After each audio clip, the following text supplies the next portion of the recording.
ಇನ್ನು ವರ್ತೂರ್ ಪ್ರಕಾಶ್ ಸ್ನೇಹಿತೆ ಶ್ವೇತಾ ಗೌಡ ವಂಚನೆ ಕೇಸ್ಗೆ ಸಂಬಂಧಪಟ್ಟಂತೆ ಸಿನಿಮೀಯ ಸ್ಟೋರಿಯನ್ನೇ ಮೀರಿಸ್ತಾ ಇದೆ ಆರೋಪಿ ಶ್ವೇತಾ ಕತೆ. ವರ್ತೂರ್ ಪ್ರಕಾಶ್ ಸ್ನೇಹಿತೆ ಶ್ವೇತಾ ಗೌಡ ಅವರ ಸ್ಟೋರಿ ಸಿನಿಮೀಯ ಸ್ಟೋರಿಯಾಗಿದೆ. ಸಿನಿಮಾ ಸ್ಟೋರಿ ಕಂಪ್ಲೀಟ್ ಆಗಿ ಸಿನಿಮಾ ಸ್ಟೋರಿಯನ್ನ ಮೀರಿಸುತ್ತೆ. ಪೊಲೀಸರ ಮುಂದೆ ಕಣ್ಣೀರಿನ ಕಥೆಯನ್ನ ಬಿಚ್ಚಿಟ್ಟಿದ್ದಾರಂತೆ. ಅವರು ವಂಚನೆಗಿಳಿದ ಕರಾಳ ಕಥೆಯನ್ನ ಬಿಚ್ಚಿಟ್ಟಿದ್ದಾರೆ ಶ್ವೇತಾ ಗೌಡ. ವರ್ತೂರ್ ಪ್ರಕಾಶ್ ಮಾಜಿ ಸಚಿವ ಇವರ ಸ್ನೇಹಿತೆ ಶ್ವೇತಾ ಗೌಡ ವಂಚನೆ ಕೇಸ್ ಈಗ ಸ್ಫೋಟಕ ಟ್ವಿಸ್ಟ್ ಏನಪ್ಪಾ ಅಂತ ಹೇಳಿದ್ರೆ ಸಿನಿಮಾ ಸ್ಟೋರಿಯನ್ನ ಮೀರಿಸ್ತಾ ಇದೆ ಆರೋಪಿ ಶ್ವೇತಾ ಕತೆ. ಏನಪ್ಪಾ ಅಂತ ಹೇಳಿದ್ರೆ ಪೊಲೀಸರ ಮುಂದೆ ವಿಚಾರಣೆಯ ಸಂದರ್ಭದಲ್ಲಿ ಕಣ್ಣೀರಿನ ಕಥೆಯನ್ನ ಹೇಳಿದ್ದಾರೆ. ಯಾವ ಕಾರಣಕ್ಕಾಗಿ ಈ ರೀತಿಯಾಗಿ ವಂಚನೆಯನ್ನ ಮಾಡ್ತಾ ಇದ್ದೀನಿ ಅನ್ನೋದ್ರ ಬಗ್ಗೆ ಕಂಪ್ಲೀಟ್ ಡೀಟೇಲ್ಸ್ ಅನ್ನ, ಅಂದ್ರೆ ಈ ಹಿಂದೆ ಪಾಸ್ಟ್ ಏನಾಗಿತ್ತು, ಅವರ ಹಿನ್ನೆಲೆ ಏನಾಗಿತ್ತು ಅನ್ನೋದರ ಬಗ್ಗೆ ಕಂಪ್ಲೀಟ್ ಡೀಟೇಲ್ಸ್ ಅನ್ನ ಕೊಟ್ಟಿದ್ದಾರಂತೆ. ಅದರಲ್ಲೂ ಕೂಡ ಸಾಕಷ್ಟು ವಿಚಾರಗಳನ್ನ ಶ್ವೇತಾ ಗೌಡ ಪ್ರಸ್ತಾಪವನ್ನ ಮಾಡಿದ್ದಾರಂತೆ. ಇಡೀ ಪ್ರಕರಣ ಸಾಕಷ್ಟು ಸದ್ದು ಮಾಡ್ತಾ ಇರುವಂಥದ್ದು. ಒಂದು ಕಡೆ ಶ್ವೇತಾ ಗೌಡ ಅವರನ್ನ ಎಂಗೇಜ್ಮೆಂಟ್ ಮಾಡ್ಕೋಬೇಕು ಅಂತ ಹೇಳಿ ವರ್ತೂರ್ ಪ್ರಕಾಶ್ ಅವರು ಹೋಗಿದ್ರಂತೆ. ತಿರುಪತಿಗೆ ಟಿಕೆಟ್ ಕೂಡ ಬುಕ್ ಮಾಡಿದ್ರಂತೆ. ಇದರ ನಡುವೆ ಈಗ ಸ್ಫೋಟಕ ಸುದ್ದಿ ಏನಪ್ಪಾ ಅಂತ ಹೇಳಿದ್ರೆ ಈ ಶ್ವೇತಾ ಅವರ ಹಿನ್ನೆಲೆ ಏನು ಅಂತ ನೋಡೋದಾದ್ರೆ ಆರೋಪಿ ಶ್ವೇತಾ ಗೌಡ ಅವರಿಗೆ ಅವರ ತಾಯಿಗೆ 3 ಗಂಡಂದ್ರಿದ್ರಂತೆ. ಮದುವೆ ಆಗಿ ಮಗಳನ್ನ ಕೇರ್ಲೆಸ್ ಮಾಡಿದ್ರಂತೆ ಅವರ ತಾಯಿ. ಪರಿಚಯಸ್ಥರ ಮನೆ ಹಾಸ್ಟೆಲ್ನಲ್ಲಿ ಬಾಲ್ಯದ ಜೀವನವನ್ನು ಕಳೆದಿದ್ದಾರೆ.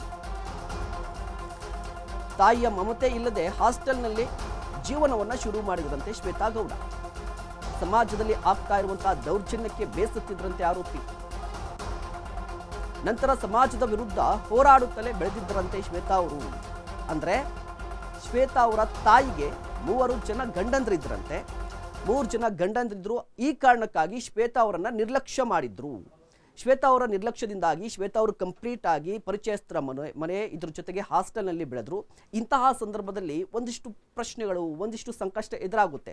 ಅದರ ವಿರುದ್ಧ ಹೋರಾಟವನ್ನ ಮಾಡಿಕೊಂಡು ಶ್ವೇತಾ ಗೌಡ ಅವರು ಬೆಳ್ಕೊಂಡು ಬಂದ್ರು. ಜೊತೆಗೆ ಒಂದಿಷ್ಟು ಹೋರಾಟವನ್ನ ಮಾಡಿದ್ರು. ಇದ್ರ ಬಗ್ಗೆ ಈ ವಂಚನೆಯ ಹಾದಿ ಇದೆಯಲ್ವಾ, ಇದ್ರ ಬಗ್ಗೆ ಪೊಲೀಸರ ಮುಂದೆ ಕಂಪ್ಲೀಟ್ ಆಗಿ ಬಿಚ್ಚಿಟ್ಟಿದ್ದಾರೆ ಮಾಹಿತಿಯನ್ನ. ನಂಬಿದವರಿಂದಲೇ ಮೋಸ, ಹೀಗಾಗಿ ರಿವೆಂಜ್ಗಾಗಿ ಮೋಸದ ಹಾದಿಯನ್ನು ಕೂಡ ತುಳಿದಿದ್ದಾರಂತೆ. ನಂತರ ಬೆಂಗಳೂರಿಗೆ ಬಂದು ಚೀಟಿಂಗ್ ಮಾಡಲಿಕ್ಕೆ ಶುರು ಮಾಡಿದ್ರಂತೆ.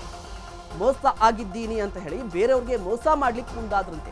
ಯಾವ ರೀತಿ ಅಂದ್ರೆ ದುಡ್ಡಿರೋರನ್ನ ಪರಿಚಯ ಮಾಡಿಕೊಂಡು ಹಣ ಮಾಡ್ತಿದ್ರಂತೆ. ಸದ್ಯ ನ್ಯಾಯಾಂಗ ಬಂಧನದಲ್ಲಿದ್ದಾರೆ ಆರೋಪಿ ಶ್ವೇತಾ ಗೌಡ. ಸದ್ಯ ನ್ಯಾಯಾಂಗ ಬಂಧನದಲ್ಲಿದ್ದಾರೆ. ತಪ್ಪಿಸಿಕೊಳ್ಳೋಕೆ ಹೀಗಾಗಿ ತಪ್ಪಿಸಿಕೊಂಡಿರುವಂತಹ ಮತ್ತೋರ್ವ ಆರೋಪಿಗಾಗಿ ಕೂಡ ಪೊಲೀಸರು ಶೋಧ ಕಾರ್ಯವನ್ನು ನಡೆಸ್ತಾ ಇದ್ದಾರೆ. ಪೊಲೀಸರ ವಿಚಾರಣೆಯ ಸಂದರ್ಭದಲ್ಲಿ ಶ್ವೇತಾ ಗೌಡ ಅವರು ಸಾಕಷ್ಟು ವಿಚಾರಗಳನ್ನ ಪ್ರಸ್ತಾಪ ಮಾಡಿದ್ದಾರೆ. ಮುಖ್ಯವಾಗಿ ಈ ಶ್ವೇತಾ ಗೌಡ ಯಾರು, ಅವರ ಹಿನ್ನೆಲೆ ಏನು ಅಂತ ನೋಡೋದಾದ್ರೆ ಅವರ ಮೋಟಿವ್ ಏನು, ಯಾಕೆ ಈ ರೀತಿ ವಂಚನೆಗಳನ್ನ ಮಾಡ್ತಾ ಇದ್ರು ಅಂತ ಹೇಳಿದ್ರೆ ಶ್ವೇತಾ ಗೌಡ ಅವರಿಗೆ ಒಂದಿಷ್ಟು ಹಿಸ್ಟ್ರಿ ಇರುವಂಥದ್ದು. ಸಣ್ಣ ವಯಸ್ಸಲ್ಲೇ ಒಂದಿಷ್ಟು ಸಂಕಷ್ಟಗಳು, ಮೋಸ ಆಗಿದ್ರಂತೆ. ಈ ಮೋಸವಾಗಿರುವ ಕಾರಣಕ್ಕಾಗಿ ಅವರು ಕೂಡ ಬೇರೊಬ್ಬರಿಗೆ ಮೋಸ ಮಾಡಲಿಕ್ಕೆ ಮುಂದಾಗಿದ್ದಾರಂತೆ.